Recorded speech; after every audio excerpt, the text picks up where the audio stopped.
Salut à toutes et à tous, j'espère que vous allez bien. Petite vidéo rapide sur le refus d'obtempérer. C'est important de donner son avis sur le refus d'obtempérer et surtout sur les lois qui encadrent le refus d'obtempérer, puisque c'est considéré comme un délit, alors que les fonctionnaires de police et beaucoup appellent à une requalification en crime. Pourquoi? Parce qu'on peut voir un exemple type. Donc il y a eu l'affaire Naël, mais il y a eu aussi une affaire récente à Mulhouse où une personne a foncé délibérément sur une voiture de police, donc sur un refus d'obtempérer, et il en a blessé 3. Il y en a un qui a le bassin et les jambes fracturées quand même. Regardez la miniature, l'état de la bagnole. Et il a foncé volontairement dessus, hein. C'est pas il a pris la fuite, il a voulu esquiver, non, il a foncé dessus pour essayer de faire un maximum de dégâts. Et les policiers en ont plein les couilles. Alors, attention, je te dis pas que la police c'est tout rose, que tout se passe bien, qu'il n'y a jamais d'erreur, il n'y a pas de violence policière et tout. Ne me fais pas dire ce que je n'ai pas dit. Il y a un policier du 18e arrondissement il n'y a pas longtemps qui vient d'être radié de ses fonctions pour violence policière, usage de faux et tout. Ça dégage, ça n'a rien à foutre dans les forces de l'ordre. Qu'on soit bien d'accord. Mais, et me vient pas me dire non plus, oui, mais les manifestations et tout. Pour des policiers qui s'occupent des refus d'obtempérer, donc en véhicule de patrouille, c'est des policiers qui n'ont jamais été en manifestation en fait. Faut bien se le dire, hein. Les manifestations doivent représenter 1% des missions aujourd'hui sur le sol français entre les policiers et les gendarmes mobiles, donc les CRS et les gendarmes mobiles. La Bravem, on va mettre ça de côté, on va pas en parler, mais tout ça, c'est 1% de leur mission au quotidien.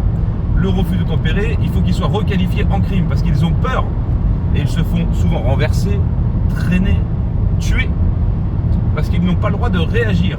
Sinon, on va leur dire vous avez surréagi, vous n'étiez pas en position de légitime défense parce que vous auriez pu vous jeter sur le côté tel Superman ou vous envoler ou des trucs à la con comme ça. Et là, pour le cas de Mulhouse, les 3 ont été blessés. Ils ont 24, je crois, 28 et 36 ans, enfin je sais plus, ou 34 et 36 ans. Ce sont des jeunes policiers qui étaient en voiture de patrouille, qui se sont fait foncer dedans sur un refus d'obtempérer. Ils allaient en renfort dessus. Dans ce cas-là, dites-moi honnêtement dans les commentaires, doit-on donner le droit aux fonctionnaires de police, en tout cas légitimiser l'utilisation de l'arme à feu?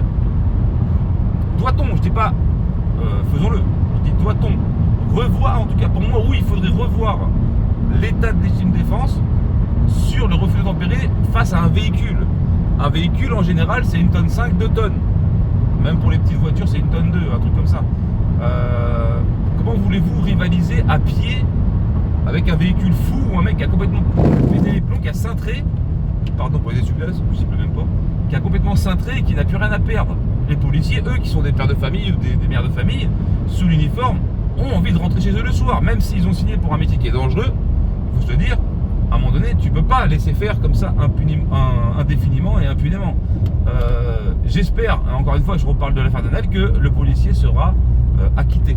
J'espère bien, parce que dans ce cas-là, sinon on remet tout en cause, on enlève les armes aux policiers, les armes à feu, on enlève le matraque, ça sert à rien, et puis on leur file un bouquet de fleurs, et puis quand ils font un contrôle ou un refus d'obtempérer, et ben désolé, je fais attention, je suis un conducteur prudent, évidemment. Et ce fait divers-là, il est à mettre avec beaucoup d'autres. Attention, c'est pas le seul fait divers. Il y a eu une autre course-poursuite entre, je sais plus, 2 départements où un policier a été blessé sévèrement. Dans un refus d'obtempérer, il y a 2 ans, il y a 3 policiers qui étaient décédés. Enfin, on pourra en faire beaucoup, d'accord? Des trucs comme ça. Donc non, la police n'assassine pas. Parce que si là, ils avaient eu des droits, plus de droits, ok? S'ils avaient eu plus de droits au niveau de la loi et qu'ils avaient pu ouvrir le feu sur le véhicule, ça serait peut-être pas arrivé. Parce qu'ils auraient pu peut-être neutraliser le conducteur, neutraliser le véhicule en lui-même, je sais pas. Mais en tout cas, dans ces conditions-là, il faut requalifier le délit de fuite, d'accord? Le refus d'obtempérer, alors pas le délit de fuite, pardon, excuse-moi. Le refus d'obtempérer peut-être accompagné d'un délit de fuite ou de non-assistance des personnes en danger, ça peut être beaucoup de choses. En tout cas, le refus d'obtempérer suite à une infraction au code de la route doit être requalifié, puisque à partir de là, le refus d'obtempérer donne suite à un délit de fuite et un refus de se soumettre à un contrôle ou à une interpellation. Et tu prends tous les risques. Un véhicule lancé à 80 km/h qui fait 1,5 tonne, je vous raconte pas le dégât sur un trottoir dans un autre véhicule tout simplement. Imaginez, ça n'aurait pas été 3 policiers ce jour-là, ça aurait été une petite famille, tranquille avec les enfants à l'arrière et tout. Ah, ça peut amener à un drame quoi. Et ces gens-là seront punis en tant que ce serait un délit. Non, il faut requalifier ça en crime. Déjà pour les peines, ça en calmerait plus d'un. Et ensuite, pour que les policiers puissent défendre correctement. Parce que si les policiers en sont rendus aujourd'hui au point qu'ils ne veulent pas se servir de leur arme pour pas finir en affaire Naël, ça devient grave. Ça veut dire que vas-y, passe mon petit père. Hein, qui vivra verra quoi. Et celui qui vivra pas verra pas. Parce que tu l'auras shooté. Donc voilà, je voudrais votre ressenti sur ça, ok? Alors comme je vous ai dit, je veux pas lancer le débat police, assassine et tout, parce que c'est complètement fou. On est dans un pays où la police tire le moins d'ailleurs. Mais le problème c'est que dès qu'il y en a un, les médias s'en chargent et puis ça fait du Naël quoi, voilà. Et ça fait des émeutes et ça brûle pour 1 milliard de matos. Et ça derrière c'est nous qui payons, mais il y a quand même des abrutis qui arrivent quand même à défendre encore le fait que tu sois au volant d'un véhicule surpuissant, que tu n'aies pas de permis, que tu sois mineur, que tu aies été impliqué dans d'autres cas de figure comme celui-ci, et qu'on arrive encore à te trouver des excuses de c'était pas mérité. Bah ouais, mais à un moment donné quand tu cherches tu trouves mon petit père. Voilà. Ok, donc voilà, c'est tout ce que je voulais dire par rapport à ça. Donc je vous mettrai le lien de l'article dans la description, cet article sur Mulhouse là, avec ces 3 policiers blessés. Mais c'est un article parmi beaucoup d'autres, hein. Voilà, il n'y a pas de...